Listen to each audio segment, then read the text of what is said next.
just finished Ant-Man, which is actually the end of Phase 2 in the MCU sort of storyline.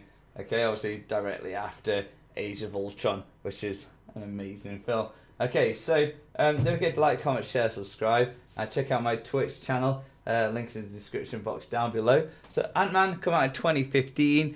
It cost 169 million to make, and it made 519 million in the box office, which is not too bad for a character not many people have heard of. So again, same as Guardians of the Galaxy, people only know these if they're like a super Marvel fan or a comic book reader with it.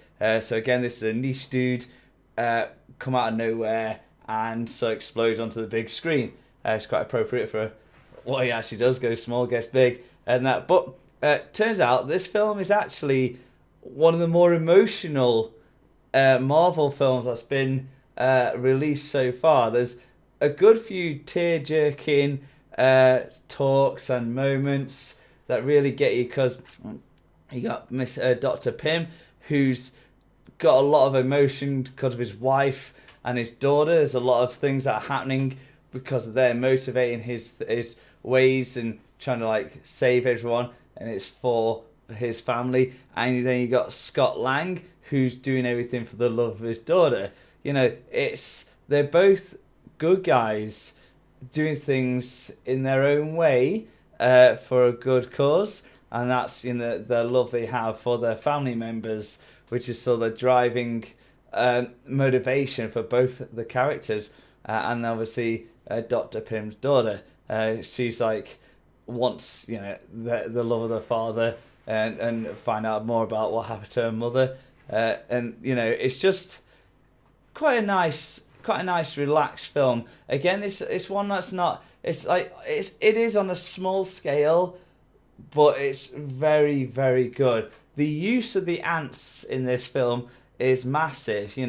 It's really enjoyable watching the manipulation of how they're using all different types of ants, what their strengths are, how they can have them for tactical uses, the electrical ones, flying ones, the pain-inducing ones, the construction type building ones. There's loads of different ants that get utilised in this, which is very nice. It's quite a chill comedy, so not comedy but comical film, because the guy who plays Scott Lang, he's a very likeable dude. You enjoy watching him on screen. He's most things he does is very light-hearted, and he's just like a cheery guy, and his daughter's like super adorable, so you want things to go well for those. And the antagonist, his suit, I don't know what his suit's called. I'm just going to call it Hornet. I should have just googled it. But the dude he fights, it's so cool. When he gets in his suit, he looks amazing, and he looks very intimidating and imposing. And the final fight between him and, I'm just going to call him Hornet just because I ain't got a clue what it's called. It's really damn good. He has some cool ass lasers. There's an amazing fight against Thomas the Tank Engine train track. Some very comical bits where he thinks he's going to get run over by it. It's done so well with the shrinking in the world, then growing, and that. It's like the first time they're experimenting with this, and it's a whole different take on what we've seen before. It's just like a very fast pace when things are getting going. And then obviously you still have Scott Lang, who gets the Avengers headquarters sort of thing, or one of them anyway, and then he's fighting like Falcon, and that's really cool. You get to see a bit of interaction. There's Iron Man's mentioned, Avengers are mentioned, so people are mentioned in it. Tony Stark's mentioned.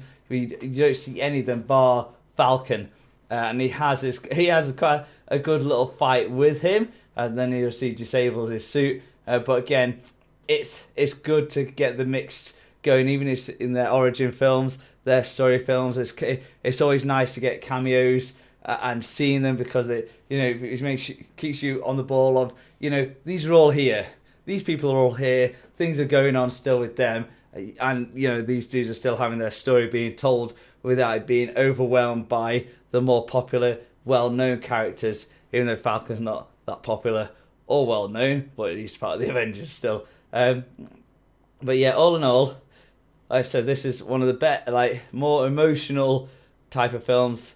It's a really good start to Ant-Man's story, because you get to like him immediately because of how well he's done and the dude playing him, and again, it's just done very, very well, choreographed with how the fights are done when he shrinks and gets big, shrinks and gets big. It's very creative and just very different to see, and it all around, solid film. Well worth the watch, 100% worth the watch. Can't really fault it at all, to be fair. But yeah, so that's it. Let me know what you think about this film. Like, comment, share, subscribe. I'll see you guys in the next one. Bye.